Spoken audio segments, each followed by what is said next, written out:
Olá, eu sou Milene Espinosa, sou fisioterapeuta e estou aqui hoje para falar sobre a anatomia e biomecânica das articulações temporomandibulares.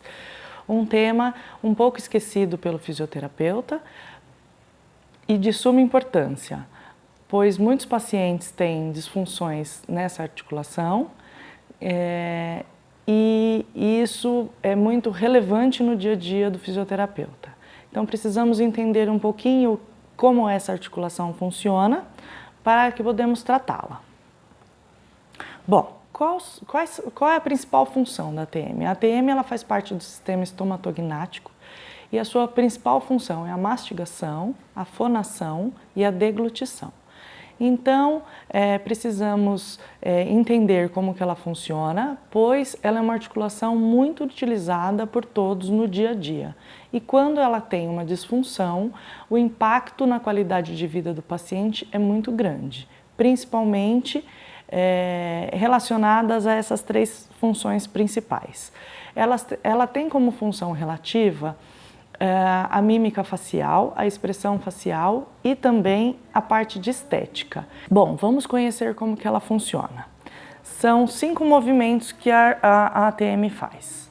Então, ela é responsável pela abertura da boca, fechamento da boca, a protusão e a retrusão, além dos movimentos de lateralidade, direita e esquerda. Como que isso se dá dentro da articulação? Temos aqui a gente tem a fossa mandibular, a eminência e o côndilo e o disco articular, aonde a gente liga a mandíbula ao crânio, né? O côndilo, ele faz um movimento específico, que é qual? Ele faz, na hora que inicia-se a abertura, até 2 centímetros de abertura, ele faz um movimento somente de rotação dentro da articulação. Depois de 2 centímetros de abertura, ele começa um movimento de translação, que é quando o côndilo vem e passa pela eminência articular. Para acontecer o fechamento da boca, o côndilo faz um movimento de transrotação. Então, esquematicamente mostrando, se a gente pensar que aqui é uma fossa articular e aqui é uma eminência articular do crânio, e a minha mão é o côndilo, na hora que a gente encaixa aqui, no movimento de abertura da boca, o primeiro movimento que acontece é o movimento de rotação, onde acontece 2 centímetros de abertura. A partir daí, o côndilo precisa passar por essa eminência articular, e esse é o movimento de translação do côndilo. Aí a boca está inteiramente aberta. Para fazer o fechamento da boca, o côndilo precisa fazer a transrotação para voltar para sua posição de repouso. Esse movimento do côndilo, ele é feito e protegido junto com o disco articular, que deve andar junto com esse movimento. Então, quando abre, o disco articular tem que acompanhar para proteger o impacto do osso do côndilo contra o osso da fossa e da eminência articular no crânio. Vamos falar um pouquinho de como essa articulação é por dentro. Bom, nós temos aqui uma fossa mandibular, que é essa cavidade, temos uma eminência articular, que é essa curva que o crânio faz, e o côndilo da mandíbula. Essa articulação, ela é uma articulação sinovial, mas ela não tem cartilagem hialina e ela é revestida por fibrocartilagem. Dentro, a cápsula articular, ela é externamente fibrosa e internamente uma membrana sinovial que produz líquido. Isso significa que essa articulação, ela pode ter edema interno, ela pode ter inflamação, derrame articular, justamente por ser uma articulação sinovial. O disco articular, ele é preso por tecidos retrodiscais que ficam aqui e prendem ele para trás. E para frente ele é preso por um músculo, que daqui a pouco iremos ver. Bom, quais são os ligamentos que estabilizam essa articulação? Nós temos o ligamento temporomandibular, que ele vai do tubérculo articular ao côndilo. Temos o ligamento estilomandibular, que vai do processo estiloide ao ângulo da mandíbula. E temos o ligamento esfenomandibular, que vai do osso esfenoide até a língula mandibular. Esses 3 ligamentos são responsáveis por manter a articulação estável em posição. A articulação da TM ela é antigravitacionária, porque a mandíbula precisa ficar fechada. Então, toda a ação dela ocorre 24 horas por dia, tanto muscular quanto ligamentar, para que a boca não se abra sozinha. Vamos falar agora dos músculos que estão envolvidos na movimentação dessa articulação e como que eles são responsáveis pela biomecânica dela. Como já dissemos, vamos primeiro falar do movimento de abertura e fechamento, tá? Então, o principal músculo que temos aqui são 2, para manter a mandíbula fechada e a boca fechada, né? Então, nós temos aqui o músculo temporal. O músculo temporal é um dos responsáveis pela elevação da mandíbula. Ele parece um leque, então ele se origina na fossa temporal e se insere no processo coronoide da mandíbula. Ele tem 3 feixes, um anterior, um médio e um posterior. Ele fica 24 horas por dia ativo, pois ele mantém a boca fechada, porque ele faz a elevação da mandíbula. Então, ele é um músculo estático e ativo. O feixe posterior, que fica aqui, é responsável pela retrusão da mandíbula. Outro músculo, considerado um dos mais principais dessa articulação, é o músculo masseter. Ele se origina no arco do zigomático e se insere no ângulo e ramo da mandíbula.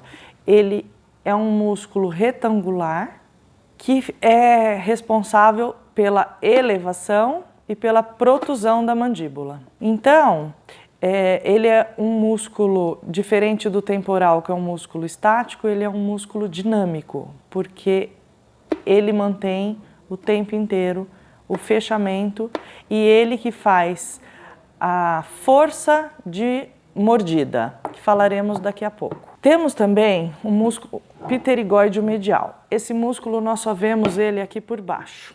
A gente não consegue tocá-lo, porque ele é muito interno. Ele se origina no processo pterigóideo e na tuberosidade da mandíbula, aqui dentro.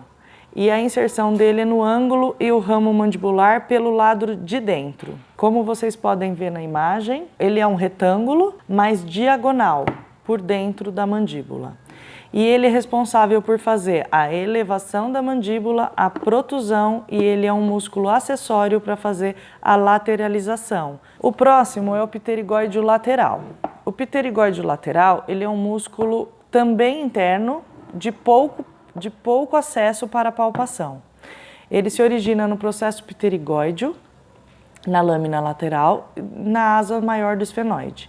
E ele se insere no colo do côndilo, no disco articular, dentro da cápsula da TM. Então, o músculo pterigóide lateral, ele, por estar inserido no disco articular, quando ele encurta, ele é um dos grandes problemas para uma das principais disfunções da TM, que é o deslocamento do disco anterior. A sua ação é a protusão da mandíbula e a lateralidade fazendo numa contração unilateral. Quando contrai o direito, a boca vai para a direita. E quando ele contrai para a esquerda, a boca vai para a esquerda. Temos também os músculos supraioideus, que vão ficar aqui por baixo, na parte anterior do pescoço. Os 2 principais que fazem o abaixamento da mandíbula é o músculo digástrico e o músculo miloioideo, como vocês podem ver na figura. Agora nós vamos falar um pouquinho dos dentes, para que todos conheçam o nome e entendam o porquê é importante a oclusão para quando a gente está falando da ATM. Né? A articulação ela está por fora, mas por dentro da boca, o que termina o movimento dela é nos dentes. Então nós temos aqui, ó, arco superior e arco inferior, com os dentes incisivos centrais, incisivos laterais, caninos, primeiro molar, segundo molar e terceiro molar. Embaixo é igual, são os mesmos dentes, e a gente precisa entender um pouquinho o que é oclusão. Vamos lá. Em odontologia, oclusão refere-se à relação dos dentes mandibulares da arcada superior com a arcada inferior, que estão em contato funcional durante a atividade da mandíbula. Quando a gente tem a abertura, os dentes se afastam, mas quando a gente mantém a boca fechada, os dentes mantêm um contato. Esse contato é a oclusão. Uma oclusão correta é quando a arcada superior ela tem, a partir do dente pré-molar, um degrau atrás dos dentes inferiores, para que tenha um bom encaixe. Na verdade, um encaixe funcional. Qualquer desencaixe que isso possa ter vai impactar na nossa parte muscular, porque quando a ATM fecha, os dentes batem. E se isso não está adequado, as forças que o masseter principalmente retém quando ele faz a sua função em contração, elas são alteradas por essa oclusão. Alterando o masseter, a gente tem alteração de todos os outros músculos. Se a gente tem uma arcada que não encaixa para as laterais, a gente tem os músculos pterigóideos também envolvidos.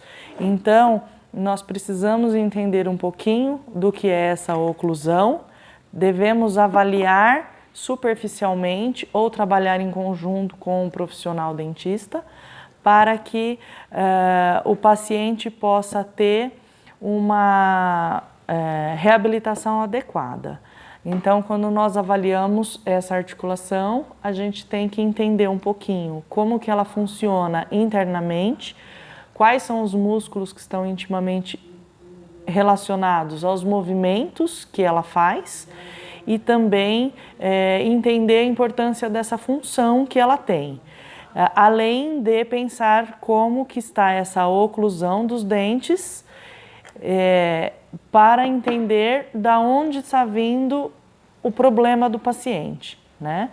As disfunções da TM têm diversas patologias, tanto articulares quanto musculares, são relacionadas também a alterações posturais, e então nós devemos conhecer intimamente, estudá-la, para a gente poder ajudar o paciente na reabilitação quando ele tem essas patologias e quando aparece para a gente no consultório. A gente precisa entender da oclusão, dos músculos e da articulação, como ela funciona, porque ela é extremamente importante no nosso corpo. E quando ela apresenta uma disfunção, o paciente tem um sofrimento e uma perda da sua qualidade de vida.